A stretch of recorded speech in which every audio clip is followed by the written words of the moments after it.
Here's the key on this. Don't major in minor things. If you take up major time to do minor things, I'm telling you, you'll be behind the curve constantly. Here's what we learn in sales training. What's major time and what's minor time?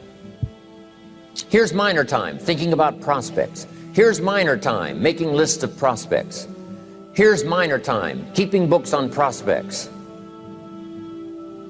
Here's minor time, going to see the prospect. Here's minor time, evaluating the prospect after you've been there.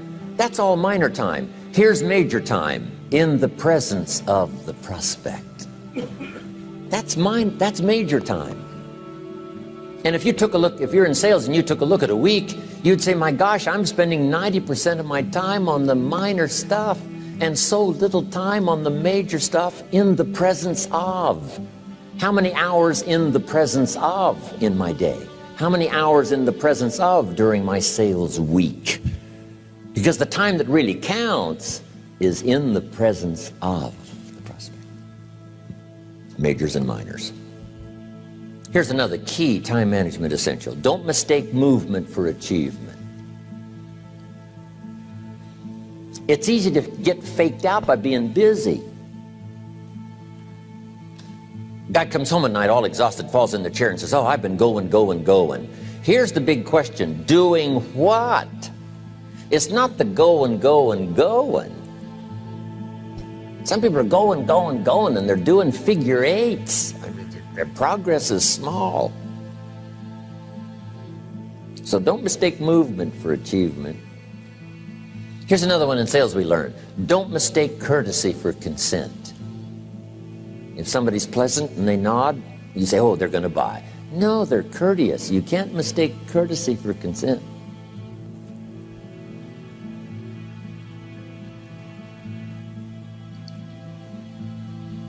Now here's a big one, concentration. I had to learn this.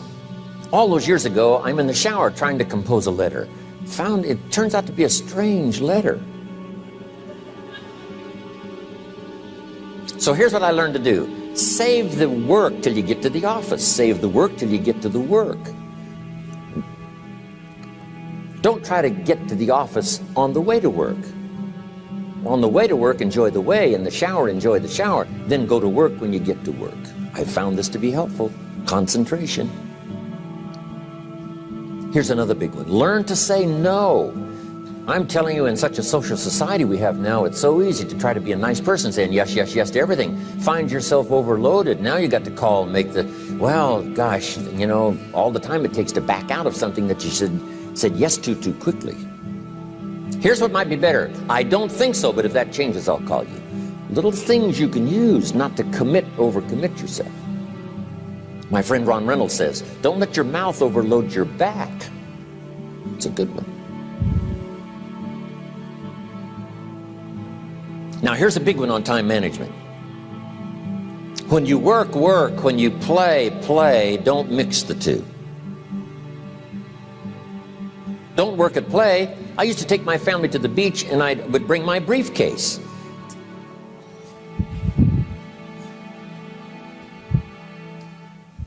I learned not to do that. Or at the beach, I'm saying I should be at the office. Now my family's upset because I'm at the beach and I'm thinking office. Now when I'm at the office, I'm thinking what? I got to get my family to the beach. So things are not going too well at the office because I'm thinking beach, and things are not going too well at the beach because I'm thinking office. Here's what I learned to do. At the beach, be at the beach. At the office, be at the office. When you work. When you play. Don't mix the two. Don't work at play. Now here's one of the most important ones. Don't play at work. Work is too serious. You don't want the reputation of being the office joker. It's not a good one. Yes, there's time for some pleasant stories. Yes, there's time for a little humor. Yes, best if it's a happy office, of course. But I'm telling you, you got to be serious about work because you're parting with a piece of your life for the work you do. Your work costs you a piece of your life. Here's what it's called. Serious business. Not grim, not unhappy, but serious.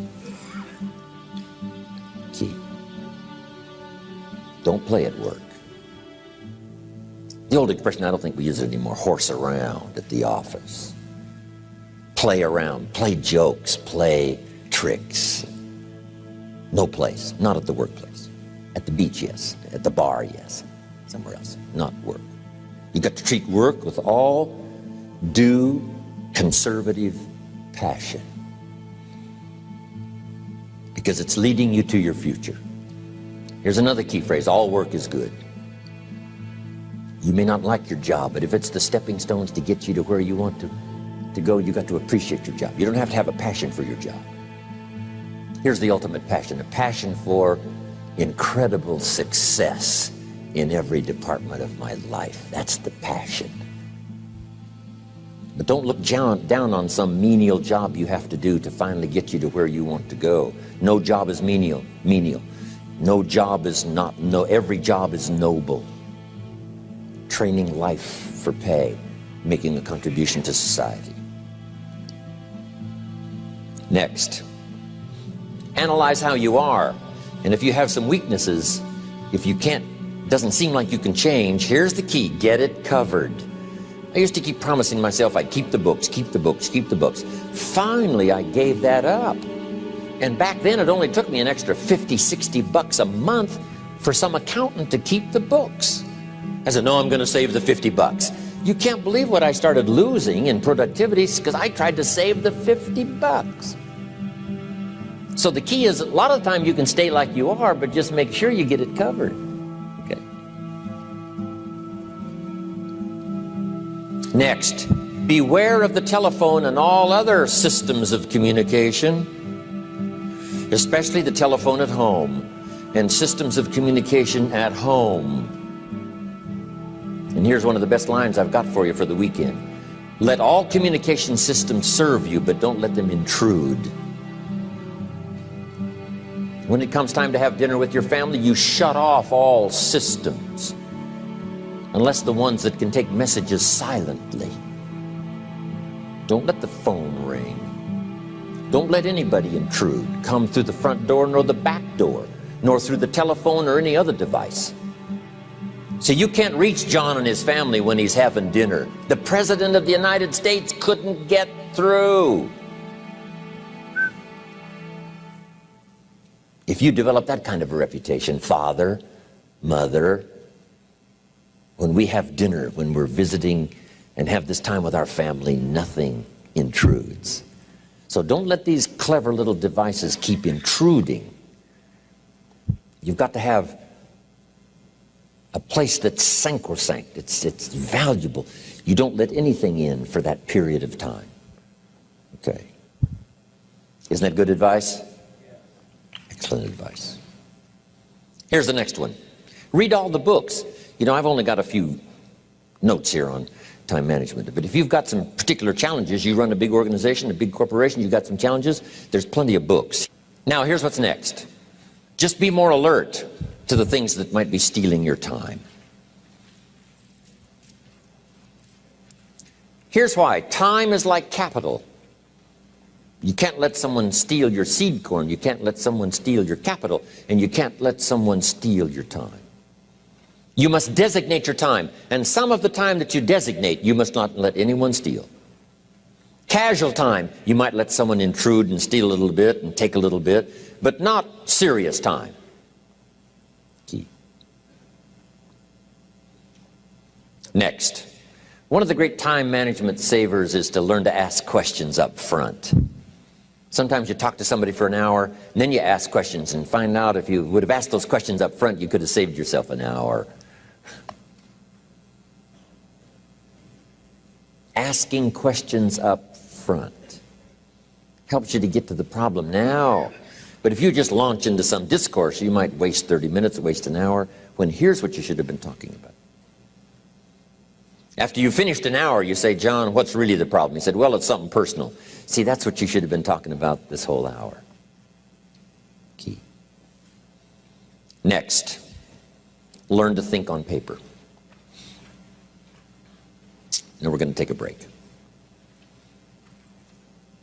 Some ways to think on paper. One, we've covered one.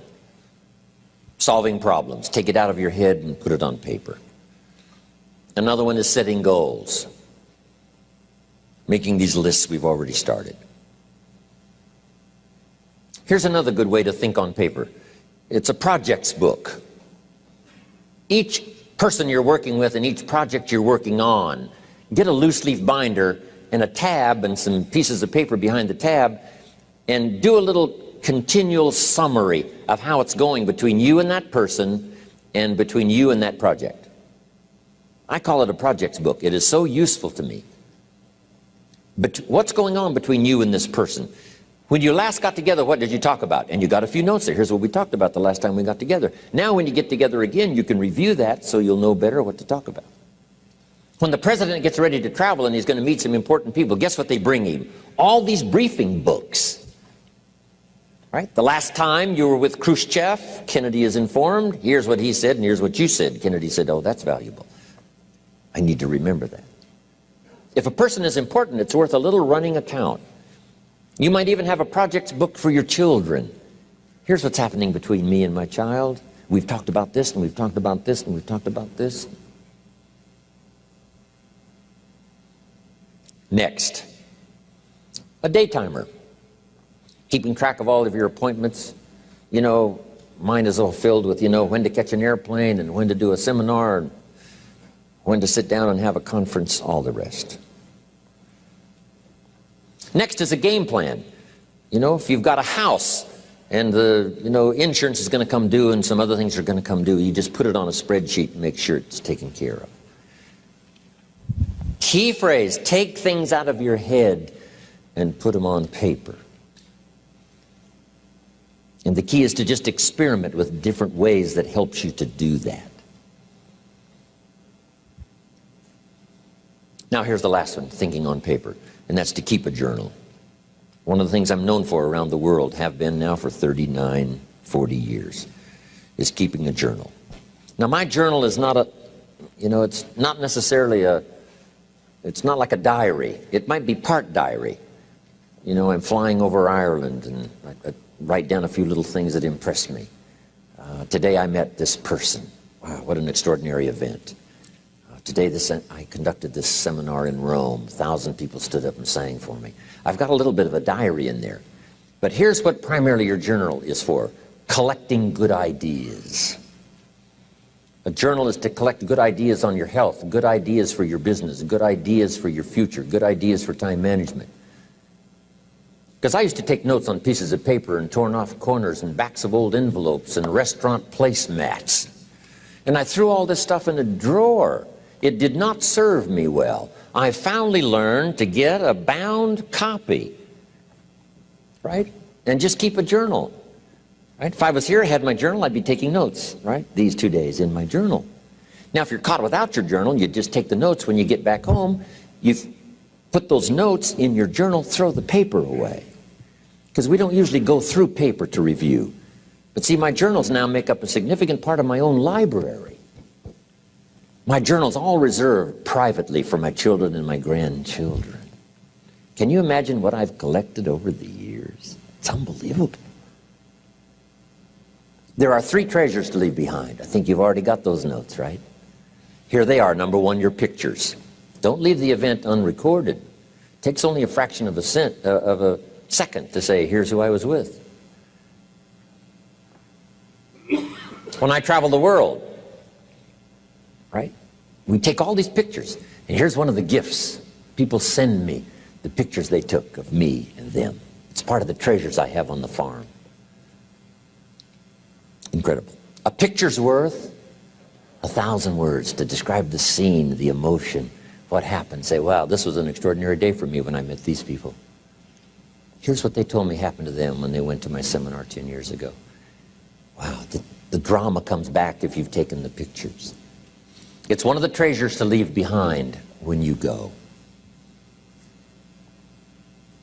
Remember the old photographs that we have now of, 100 years ago, 70, 80 years ago, just a few photographs? What would it be like if you had thousands of photographs of the past, of your history, your mother, your father, right? Grandparents? So change all of that now for your children. Leave all your photographs as a record Here's what's next to leave behind, and that's your library. The books that changed your life, the books that changed your health, the books that rescued you from oblivion, the books that you passed on to other people, they were so exciting for you, the books that made you financially independent, the books that developed your leadership, the books that gave you wisdom to ponder when things were tough, the books that got you through the winter, the books that helped you to plant in the spring and harvest in the fall. What a treasure to leave behind. If you do that, here's what's for sure. Your books will be more valuable than your furniture.